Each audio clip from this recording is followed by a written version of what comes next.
గౌతమ్ వాసుదేవ్ దర్శకత్వం వహించినటువంటి ఏమాయ చేసేవే చిత్రం 2010లో విడుదలై కల్ట్ క్లాసిక్గా యూత్ని బాగా ఆకట్టుకుంది. నాగ చైతన్య సమంత జంటగా నటించిన ఈ సినిమా 17 ఏళ్ల తర్వాత వచ్చే నెల 18న రిలీజ్ కానుంది. ఈ నేపథ్యంలో రిలీజ్ ప్రమోషన్స్లో భాగంగా శామ్ చైతన్య పాల్గొంటారంటూ వార్తలు వస్తున్నాయి.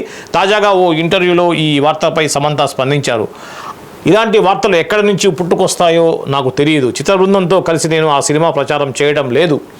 నిజానికి నేను ప్రమోషన్స్కు దూరంగా ఉన్నా. బహుశా అభిమానులు నటీనటులు కలిసి ప్రమోట్ చేస్తే చూడాలనుకొని ఉండవచ్చు. కానీ ప్రేక్షకుల అంచనాల మేరకు ఒకరి జీవితం ఆధారపడి ఉండదు అని ఆమె తెలిపారు.